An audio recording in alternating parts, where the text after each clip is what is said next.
Recording is on. Hello, we are on the Wallet Improvement Project. It is the 26th of June, and our phone call is focused today on the Blixt design sprint, which we started. And yeah, that's pretty much it.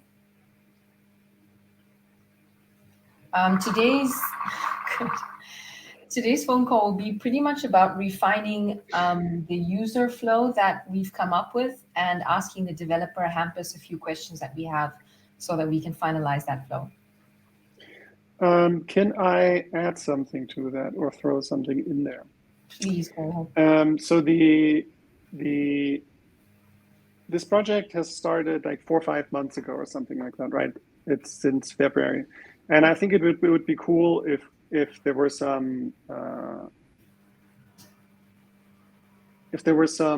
very specific deliverables.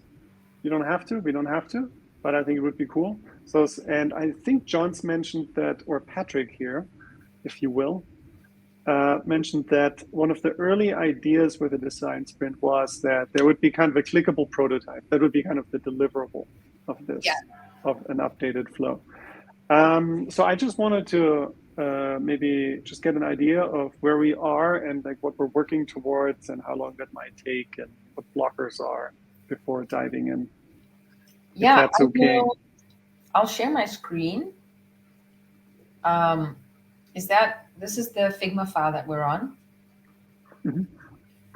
I don't know if everyone can see my screen. Yep, I see it. So this is the user flow that Millie and I basically designed here. That's the user flow in terms of just that, and then these are actually actual screen states. So to move this towards a clickable prototype, we basically have a bunch of these questions. These are the questions that we'd like to ask Hampus so that we can make those corrections to the user flow and basically just finish off the design, the UI design, and then create a clickable prototype and then test it out on users. So that's pretty much where we are. I think we are, and this is being very positive, I think it's basically answer these questions, make the changes in the user flow, create a clickable prototype, and then start testing.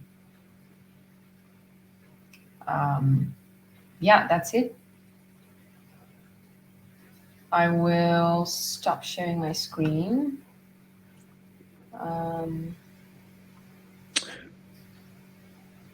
Okay, so real quick,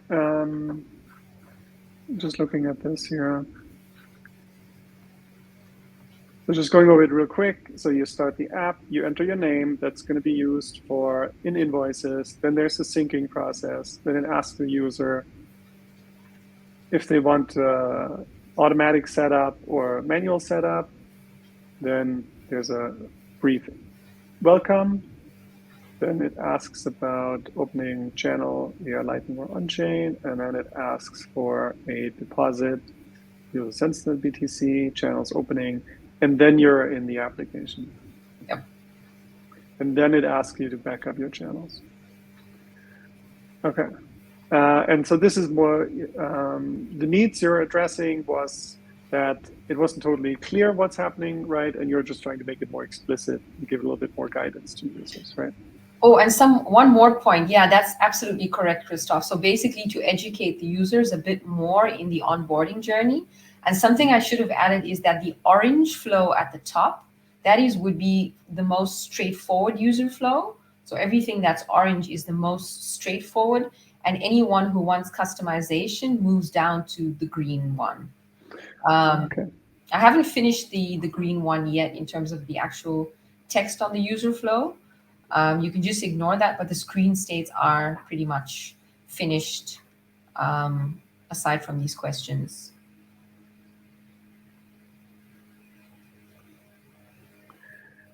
Okay, and the visual styling is pretty different from the current Blixt app too, or how similar or different is that?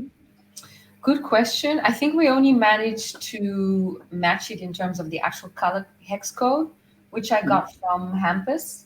Yeah, I mean, I think it looks pretty familiar. I will I would think that this is Blixt if I will just see this.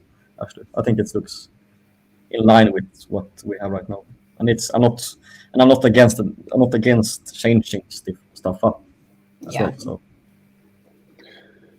Okay, cool. So Hampus, how are you feeling about all of this stuff? Does this look like you're ready to go implement it tomorrow, or do you want to go to every screen and give very specific feedback and it's close to the line, or do you feel like there are big gaps, or what do you?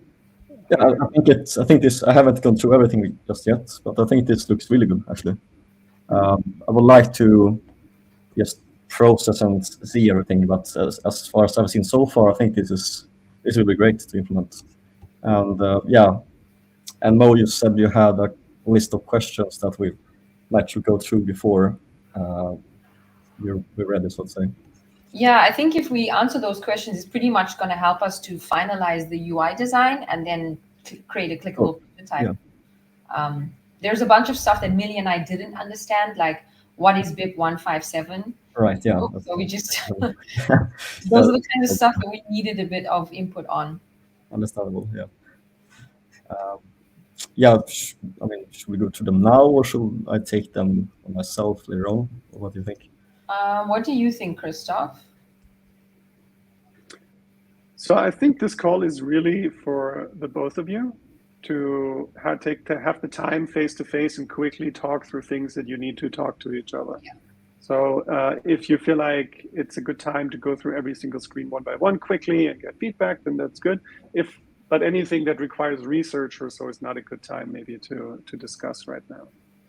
You kind of want to figure out, like, work through a bunch of stuff that you really need to do in person, like on the phone, like right now, and then figure out what to do next. Yeah. I think I would like to ask him, Hampus, these questions. Okay. And then just literally type in the answers really quickly. We can just bang really fast through the questions. What fees would you like to explain to the users? So transaction fees or channel fees?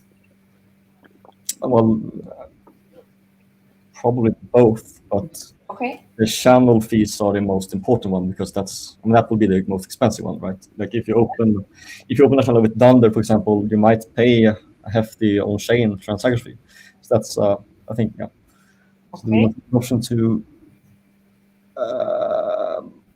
no, I would say just a firm no on that question. I think if you use Tor, then you need to go to the advanced flow. So no to the second question. No? Cool. Blixt currently allows Tors to enable Tor right at the beginning of the user flow. Why is this? And is this what users want? Maybe we don't know. To answer the last part, we can't really know that. Well, what do you mean by in the beginning? Well, it's like they use Tor to connect to their own Umbrel node, so they need to do that from the beginning, like in the first thing basically. But yeah, in the first research flow. So that's why they need Tor enabled. So it's a practical thing, really. So this is only for a certain type of users that choose to connect to their own node. Yeah, this is exactly this for the power users that they usually want to use Tor and stuff because it's good. Cool. Yeah, and Umbrel requires that basically you have no choice. Yeah. In practice, it will require it. Yes. Do you want to offer automatic node selection?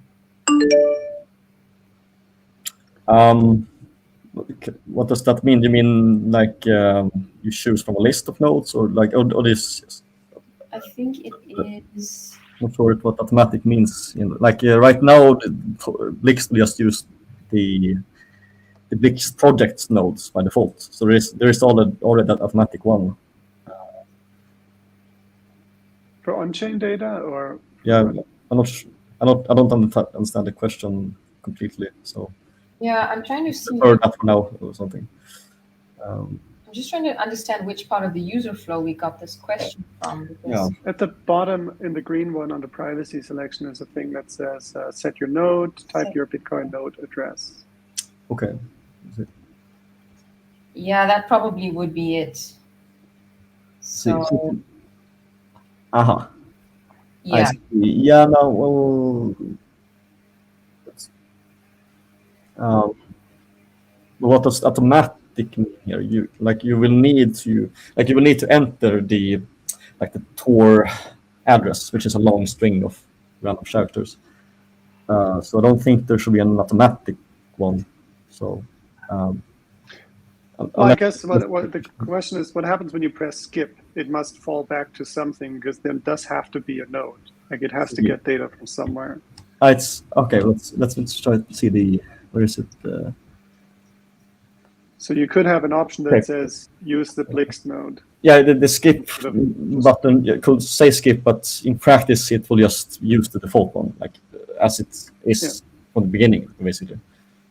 So the skip will just use the Blixt node instead. So the question is yes, but I guess the question is yes then. So the answer is yes to this. Or yes, sorry, the answer is yes to the question. Yeah. All right, cool. I'll just fill that in. The answer is yes. Okay. Okay. Cool. What is BIP 157? Okay. Yeah, this is a technical term. It's so how you actually connect to your node in Blixt is through something called BIP 157. It's basically an SPV standard. Like you know the concept of SPV wallets. It's Neutrino, right? Yeah, exactly. It's the more common name is Neutrino, and the 157 is the specification number basically. So it's just a technical term for connecting to your own node in practice, let's say. So I use the technical terms so that's recognizable by the power users, but like Neutrino and BIP 157 is interchangeable. It means the same thing in practice. Are you connected to Blixt, especially? Yeah, exactly. It's the modern one. Like this is used by a number of wallets nowadays, like Mossad wallets and so on. So it's so that is why I'm using that term there. Right. This is node connection screen. Does the node connection screen contain all the data fields that need to be filled in? So that would pretty much be this one. Yes, that is. You only need like a simple address. That's why BIP 157 is used. So Neutrino BIP 157 just take care of the rest. You just need to enter the IP address or onion service address. Actually, I think Umbrella allows you to scan a QR code, and if this is a mobile app, it might be easier than typing it in or even copy pasting. So a little like a QR code scan option there might be. I agree. I was going to talk about that as well. I fully agree with what you're saying. Usually, you can also just scan a QR code, so that might be a UX improvement we can do on these screens. So just be able to use the camera. And as you said, I think Umbrella has like a QR code that they can scan. I think this one was from Millie. What is the auto button on the open manual channel screen? I think this is on the current app, on the current UI. Let me see if I can. I'm going to try to open Blixt. I'm not sure. I'm going to try and open Blixt and see which question was. I don't know what she's referring to. What is the auto button on the open manual channel screen? Okay, so start testing. Open manual channel screen. Oh, okay. Okay. Yeah, gotcha. Yeah. Do you know what she's referring to? Yes. Maybe I can try to share my screen somewhere. So I'm not sure if it's visible. So this is the open channel screen. There's like a text there that says auto. It's not very visible there, but it says auto there. But that means it's basically it will choose the fee rate automatically. So it's not like a button. It's just information for you, so that this fee will be automatically used. So maybe I guess that's the design thing that I can approve on, but it's not related to open a channel automatically. It's related to choose the fee automatically, if that makes sense. So that is what this means.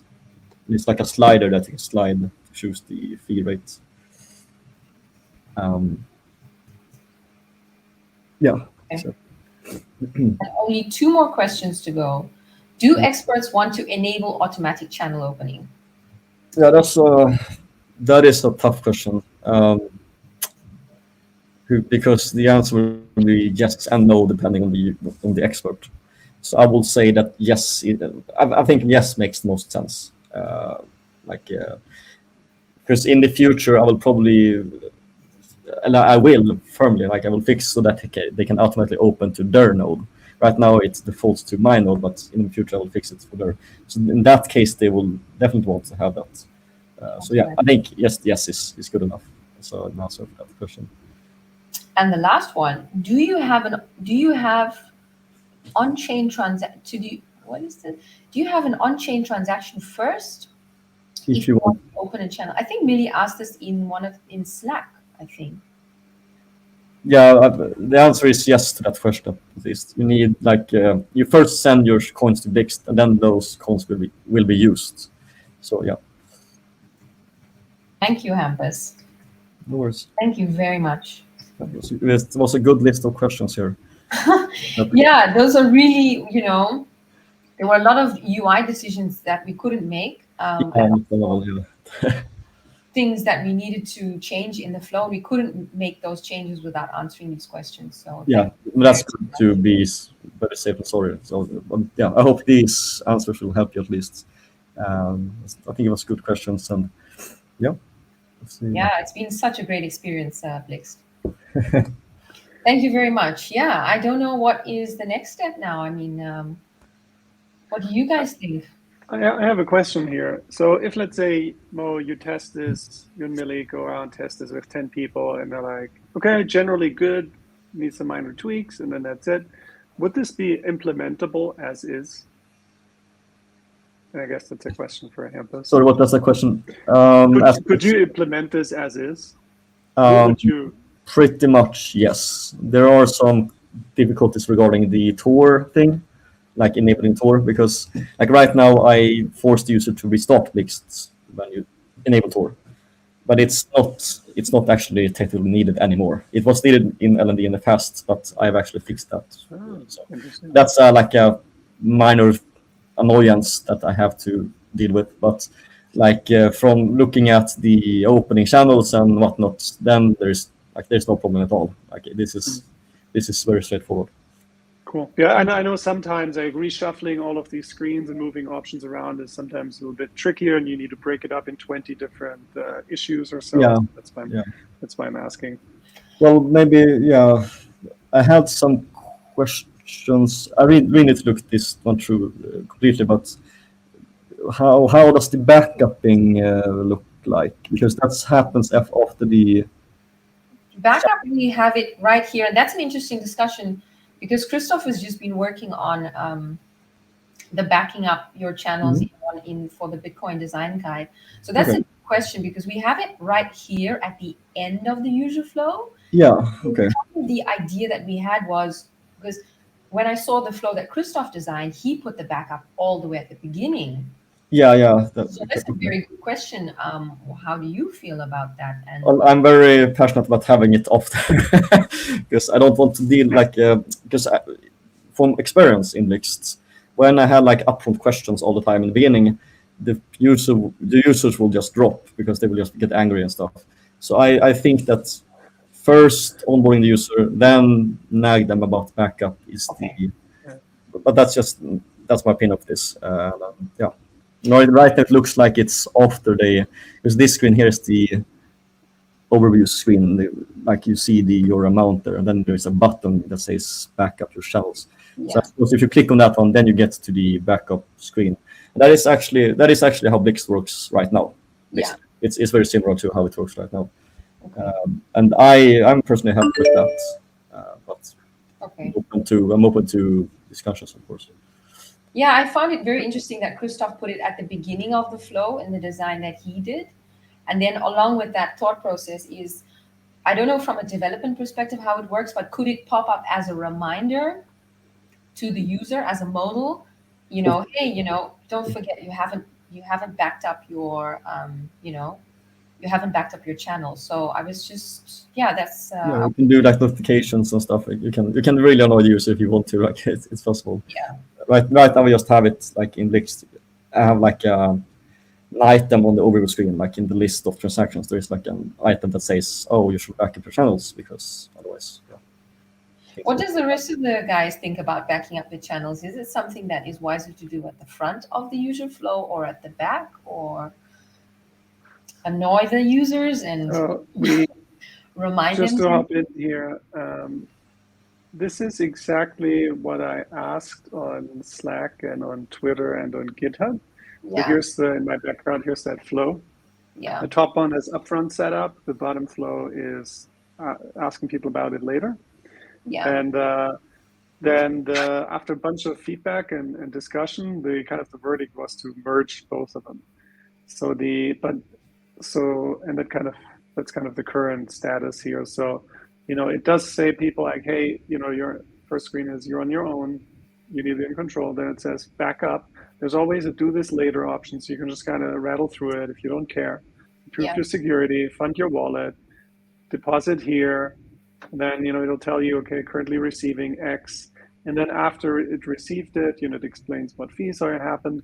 And then it may, if you haven't done anything security-wise, it may ask you like, hey, to better protect your funds, check your backup and security. Here are these options you should look at and what they do.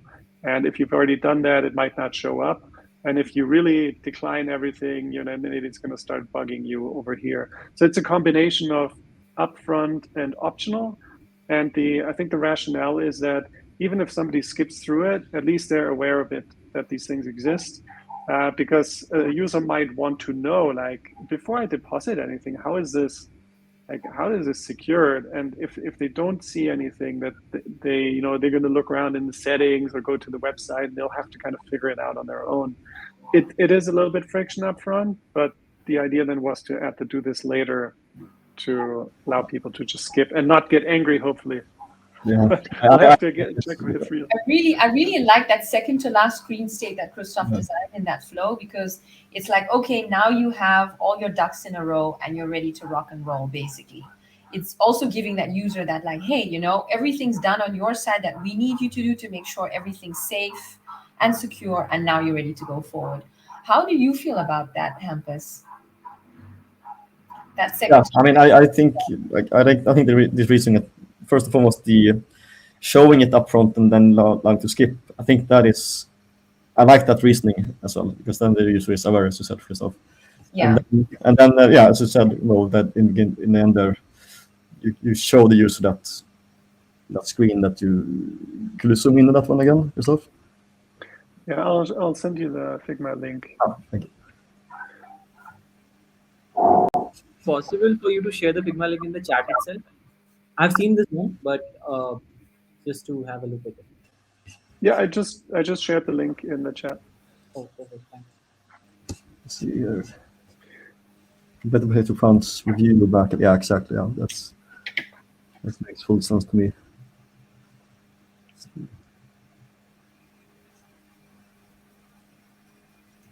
Yeah, maybe we should go with this combination thing then to at least make the user aware of like how you back up stuff in Blixt, but maybe not force it down their throat, because that has in the past been an annoyance for the users in Blixt. The blockers, right? The things where you can't get past. Yeah. So what do people say when they get angry? Well, in the beginning, I was really like strict with forcing the wallet to sync and backup and everything before you can actually enter the wallet. And I mean, they just get annoyed that they can't just click around and feel the app for. And that's actually what I feel as well when I create a wallet and they hand me this 24-word seed that I have to write down before I can actually look at the wallet, because I might not want to commit to like using what I don't know yet. Like I just want to see like what it is about. So that is why I'm very hesitant about like forcing the user to do this in the beginning. But at the time, as you said, Christoph, like showing, like explain for users how the backup routine is made by introducing that it's to them in the beginning, and then allowing them to skip. for now. I think that makes very much sense. I mean, I like that reasoning a lot. I think it also depends on how many options there are. Here, there are 3 things. Like if you skip 3 things and then you're through. If it were 10 things, very different story. And another thing was that every screen is an interaction. There's no static walls of text. Everything, like you make a choice, right? So that's more interesting than forcing people to read the manual first. Yeah. So, yeah. I've grabbed the 2 screen states from Christoph Designs.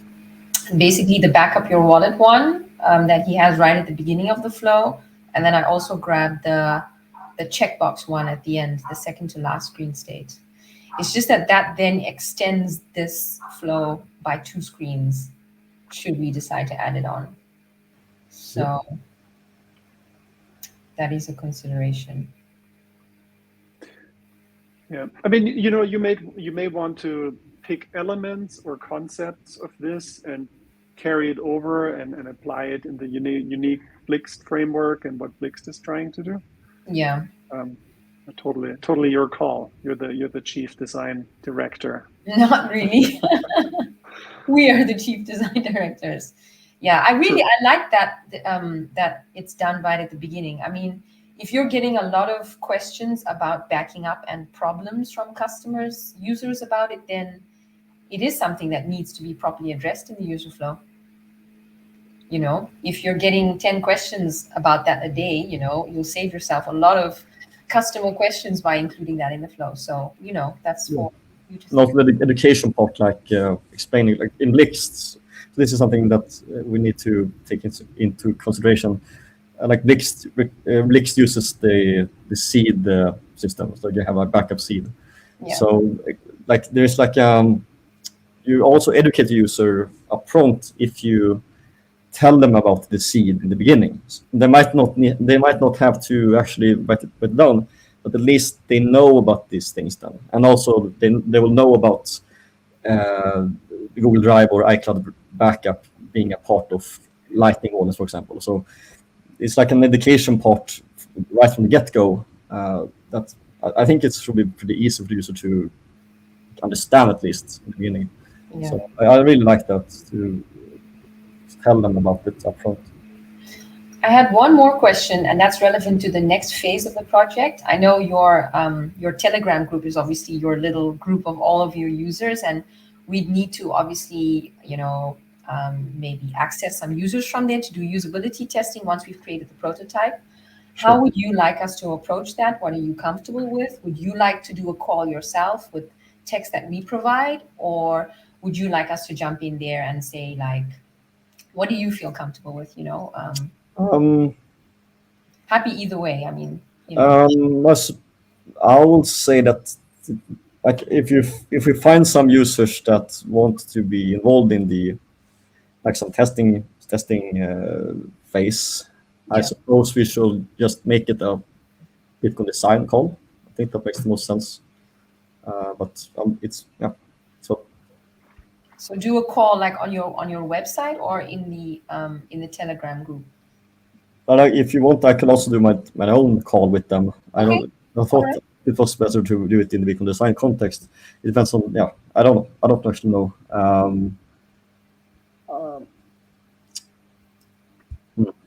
It'll be very simple. It's like, hey guys, Blixt is improving your user experience. We'd love to have, 5 people, or not to say 5, but we'd love to who would like us to help us to improve the user experience. And then you'll get a bunch of really passionate people, I'm guessing, like, raise my hand. Hey, this is the time it's expected to take you. It's probably going to take you about 10 minutes, half an hour. And here's a link, you can book a slot. So just really short and sweet, and giving them the opportunity to help improve this interface, which they're already using. Okay, so how is the feedback delivered? Is it still through Figma, I guess, or how is how do they make notes or stuff? So this is now really in its testing phase. So my idea would be to do, so this is the idea I have. So basically we'd use Zoom, then they would have Zoom open on their computer. they would have Zoom open on the Zoom app open on their phone. They would basically be using Blixt on their phone, and we would be observing their behavior, testing out this user flow. The thing is that a Figma prototype testing on a phone is considerably more glitchy than testing out an actual Blixt on the telephone. So that's something that we'll have to figure out. Ideally, we would be testing an actual app, an actual build. Okay. Yeah. So yeah, I guess we test that out on one user first, or maybe test it out on you, or Millie and I test it out on each other. Make it as least glitchy as possible, and then just have them test it, and then make some notes and observations on how they have the experience, and then bring those notes and observations back to the user, the UI design. Okay, so we will implement like the screens, and then we will have like a test group that uses an actual Blixt app to give feedback on. Or we could test the screens first before implementing them, and then get the user feedback, and then implement the screens based on the user feedback. But how do they test? How do they test the screens? Is that through Figma or something? Yeah, you can test the screens through a clickable Figma prototype. Yeah. Okay, gotcha. Yeah. Yeah. So we do need to test it out, and just that it's not too glitchy, because we want to try to create as realistic user experience as possible. Yeah, exactly. I agree. Because then that prevents you from implementing and then users coming back with more problems. This is kind of like test the design first, get the feedback from the users, change it, and then implement. Yeah, so that's what I thought was the most logical as well. So I suppose I could try to write in the Telegram group, which I know I'll probably find 5 or more people that will be interested in trying it out. Yeah. Are you happy for us to provide you with like just a short piece of just a paragraph of text or something like that? Of course, the less work I have to do, the better. Cool. All right. I think we're just one design phase away from that. I don't know. I mean, what do you think, Christoph? I think we're just one design tweak phase away from that, and then it's the clickable prototype. Yeah? Yep, sounds about right. Yeah, I think so too. Yeah. Cool. Exciting times. Yes. Hampus, have you gone through like every single word and every single button on those screens and left comments? No, I have just seen the new actual design here, which is exciting. But I have not. Yeah, as you go through, you might have some feedback, and there might be some technical feedback and whatnot. It could be simple things like sometimes the buttons are bottom aligned, sometimes they're top aligned. Just different. Like you might notice things that from building UIs, and you might have questions and feedback. So I feel like that would be probably a very helpful thing for Mo and Millie. Yeah, I will schedule some time and then go through everything out. Seems like an appropriate task to do. Then we get back. I just write Figma notes as we usually do. And because your users, you've listened to their feedback for a long time, you might look at some screen and you'll say, okay, people are going to have this and that problem with it. Or they might, need to see something slightly different or whatnot. That's probably also very helpful. Yes, yeah, I will. I'm having that in mind as well. So. Awesome. Yeah, exciting. Exciting times, really exciting times. I think it's just one design, one redesign based on all the feedback from Hampus. Hampus basically looks through the flow and then gives some more feedback, and then it's basically, usability testing. That's it. Yeah. It's nice that we come so far. Like it's been a project for a while now, so it's nice that we're getting somewhere with something that looks very good and almost ready for to go. Good. Yeah, I'm really excited. I'm really excited to do the usability testing, to be honest. I have one question actually. Maybe I haven't just seen it yet on the screens. The Mealy guides that she made. is that still a part of the onboarding, or like Sorry, which guide? the content, so to say? Millie made some guides. Maybe that's in our old workspace. Yeah, that's what I'm wondering about, like the educational, like channel 101 and stuff like. Yeah, there are a whole bunch of these screen states. I know which ones you're referring to, Hampus. I have them open in front of me right now. The Millie's design page and the Yeah, previous those version. ones. Those are the ones. Previous design, right? Those are the ones. Would you like some of those screens to be included? Anything specific, and why? I mean, I thought that was a good thing for the users in order to understand what Lightning is.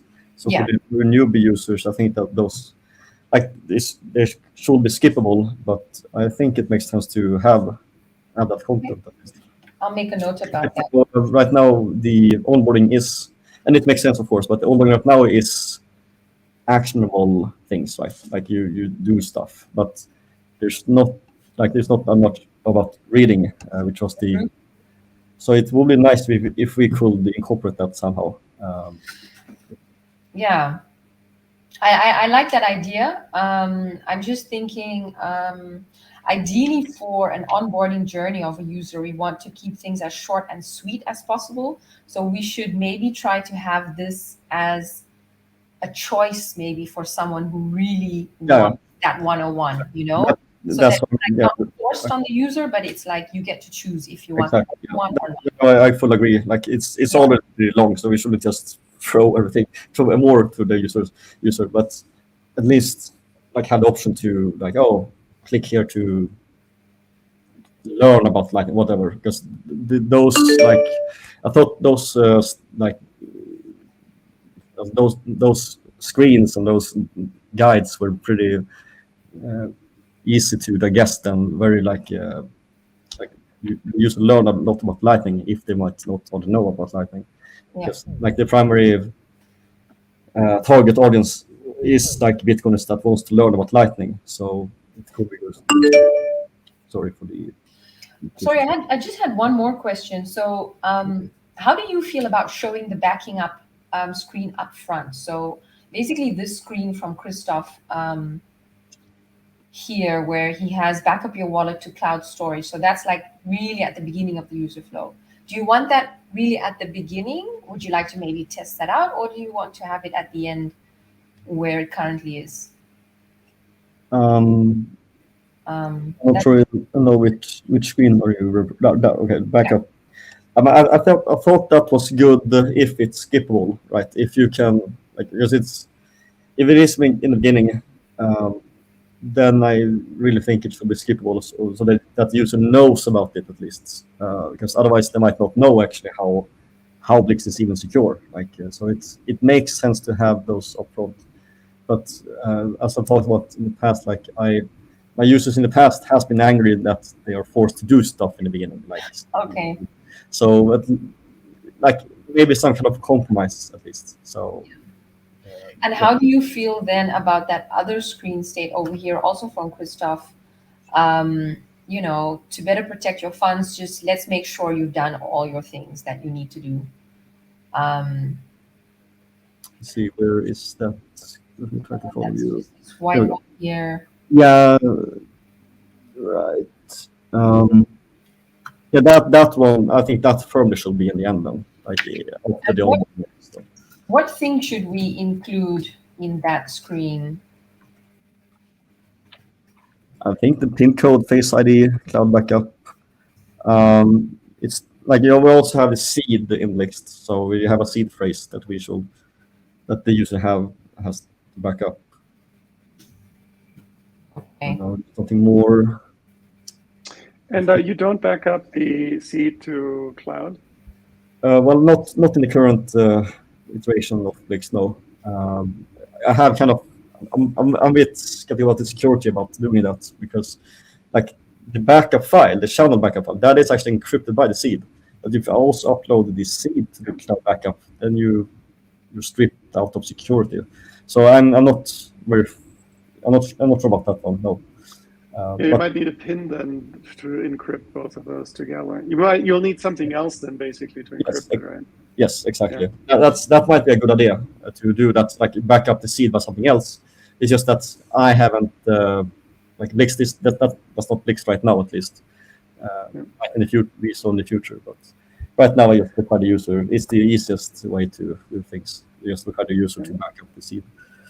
I have a question about this. Give us a minute, Amy. Can this be secretly done in the background while the user is answering other questions, like how comfortable are you with Lightning? Like, instead of blocking, just try to do it in the background. And if the user moves through things too quickly, then maybe say, "Oh, sorry, we need a little bit longer."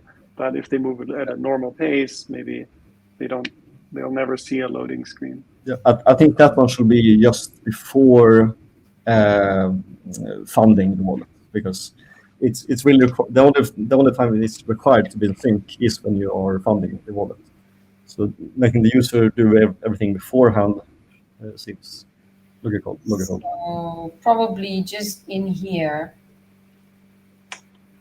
Let me just somewhere here then.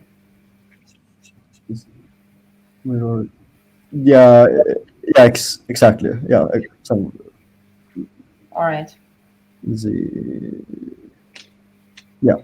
But it will be before, no, whatever. It's kind of there. Like they need to, in order to found the wallet, they need to be in sync. Basically, what I'm saying.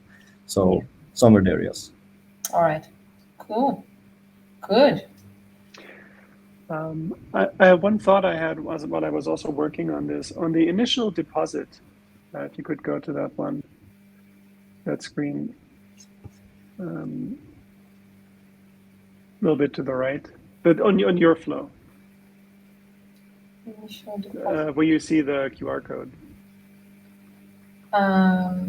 Sorry, are you asking me, Christoph? The one that says yes, the one that says, okay, I understand. Well, okay, I'm just going to go over here.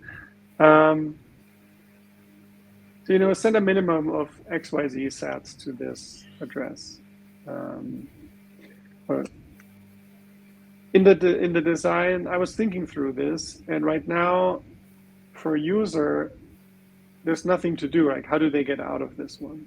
Mm-hmm. So what I did was, and I thought about this because TransferWise or Wise.com, when you make a deposit, they ask you the same thing. You can say, I made the deposit, but like it doesn't do anything. It's just like for you as a user, you're basically it shows you like here's the transaction info, and then you can just say, okay, I did it, but like nothing happens, right?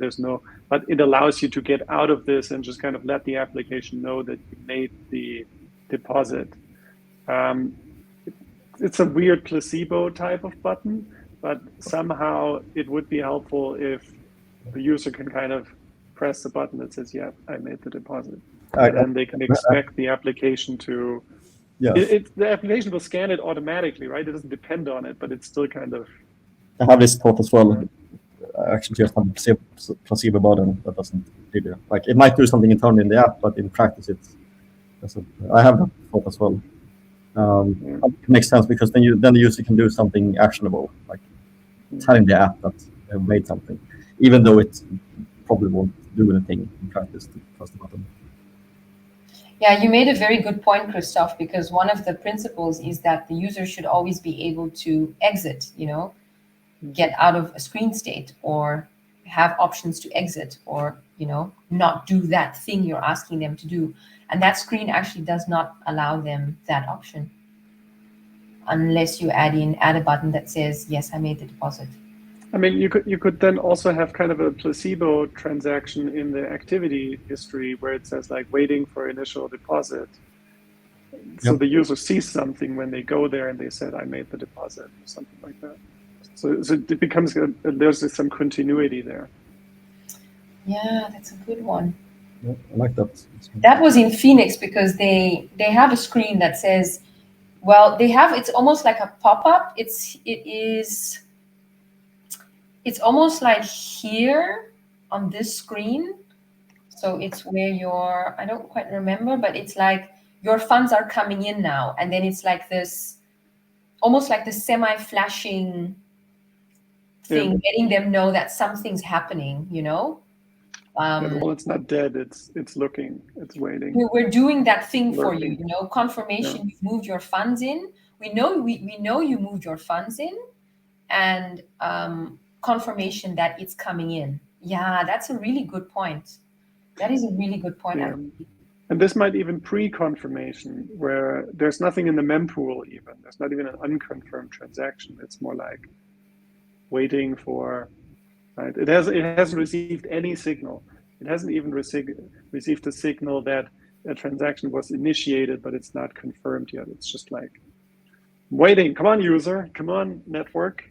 I'm ready for you. Sending a state basically for the app. Yeah.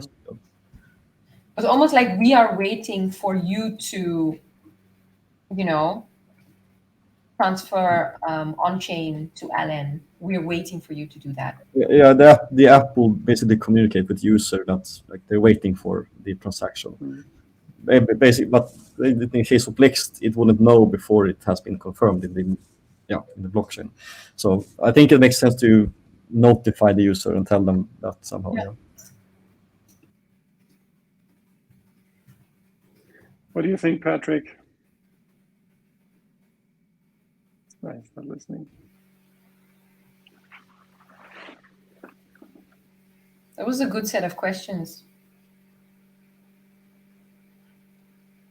Is there anything else that we need to be?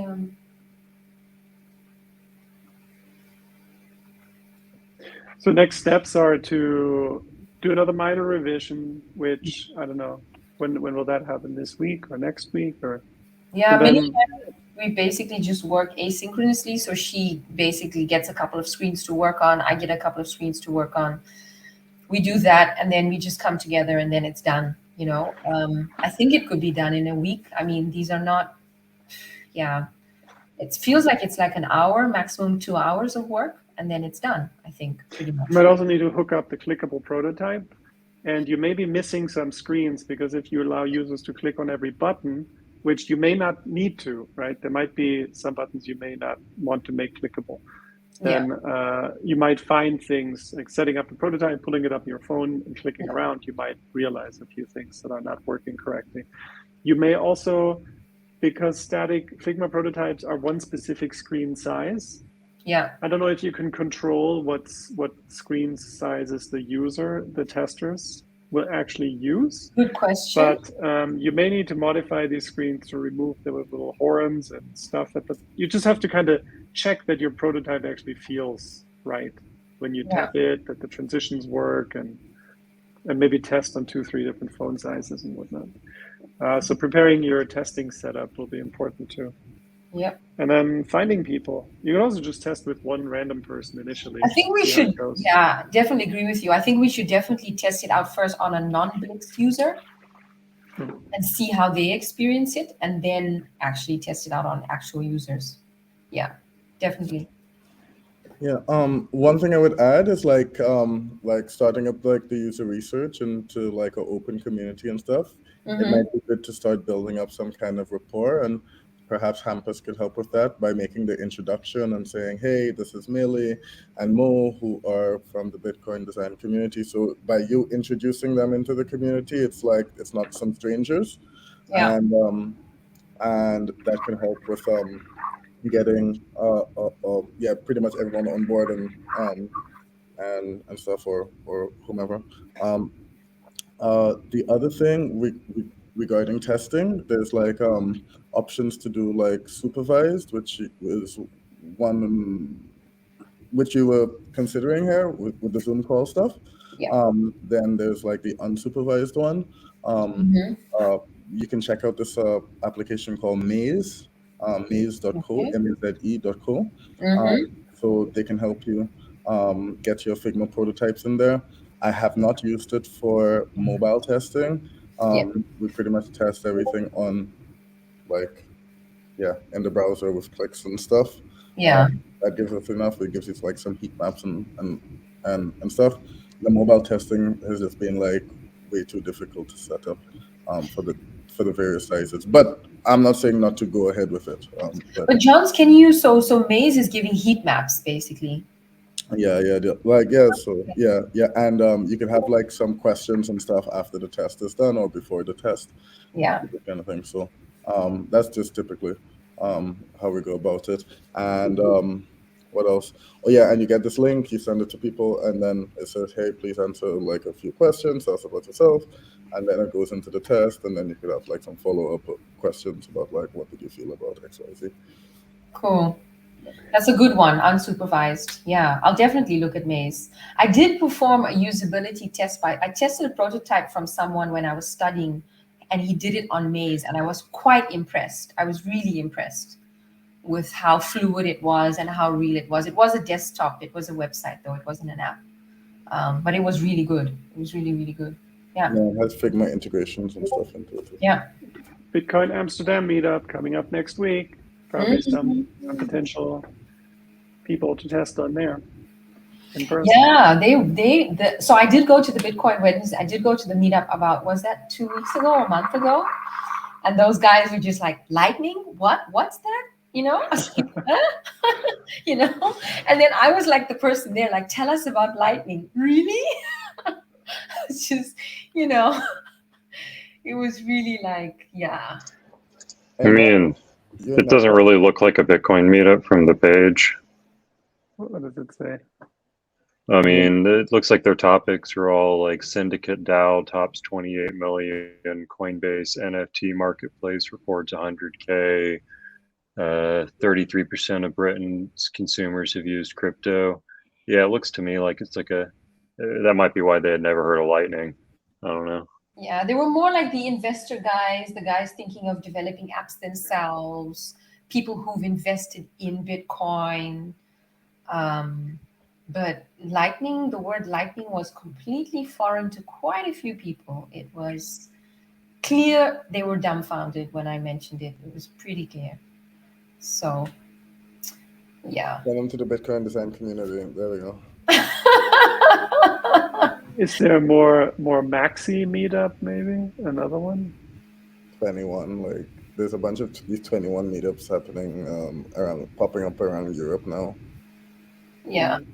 Vadiseti Yedan in Serbia, I guess similar in Bulgaria, and Einstenzwanzig. How do you say it? Einenzwanzig? 21, yep. 21. Hampus, I just wanted to, because of course, I think if you make some comments on the Figma file, it will really help us to finalize the design. When do you think you might have a little bit of time to just, make a few comments on any of the screen states? I will try to do that this week at least. Cool. All right. Thanks. Thank you. Because then we can just, finalize those designs. Yeah, perfect. And with the unsupervised stuff and the introduction into the community, you can start kind of like introducing user testing like a lot more rapidly. So like with things like Maze, you just drop the Figma link in there. Okay, it's not going to be like mobile perfect or whatever, but you can like say like, hey, we have like this version. We just I just need like 2 quick testers to see XYZ.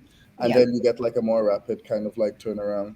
And you can then also do split testing as well, which is also really good. A/B testing. Yeah. That is really, because that is something that's quite time consuming if you're going to be doing split testing with usability tests. Exactly. And you have like parsing the data and stuff like that. It's it's a bit of a pain when you're going through videos and stuff. But don't get too caught up in the tools, right? The thing is to just see people, talk to them, observe them. Tools are awesome, but it's easy, I think, to. Yeah, and the last bit of advice I would give is like these things don't need to be perfect. So like hooking up like every single button in an application, it may not be that necessary, and it takes a hell of a lot of work, and you get like really complex like Figma board prototypes. So like you have like certain questions that you want to answer and stuff, and you want to see how people kind of like how they parse something on a screen, or like how confused they get at like X point, or do they get like, can they answer like a specific question about like what they just did. So like, yeah, it doesn't necessarily have to be like very perfect for every like you're not trying to recreate the application. Got you. Um, Got you. Yeah. And like even if the prototype has a bit of mistakes and stuff, that's also kind of fine. It doesn't Yeah. also need to be perfect and go through like endless iterations until kind of like it gets to the state where you feel like doing user testing. User testing can be incorporated at any point in time. I like the point that Christoph said there, because I think that's something that, and I think Maze is really good for that kind of, continuous testing. But what I was thinking is, bye, Stephen. What I was thinking is that with the supervised testing, when you're watching a user, you can kind of get an intuitive feeling on how confident the user feels moving through the onboarding journey. And I think having confidence in users as they move through the journey, watching them actually feel confident, like, yeah, I know what I'm doing, that's something that you can just watch and observe in their behavior, or when they're like, oh, what's that, and I think confident users are users who keep on coming back. It's because it's like, hey, this app makes me feel safe and secure, so I'll keep on coming back here. I'm not going to go to that other Lightning wallet because, Blixt makes me feel safe and secure. So it's, I think it's also like a bit of a psychological thing as well.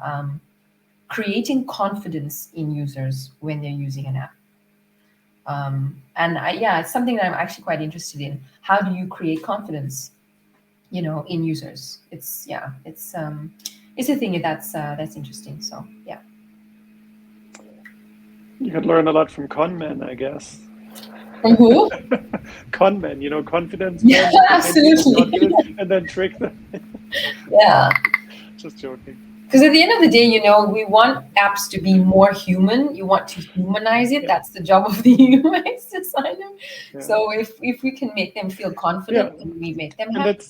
that's a question then, like what makes, like, sometimes there are design decisions like, oh, we're going to put some logos from New York Times and whatever on our homepage and people will trust us, right? Social signals.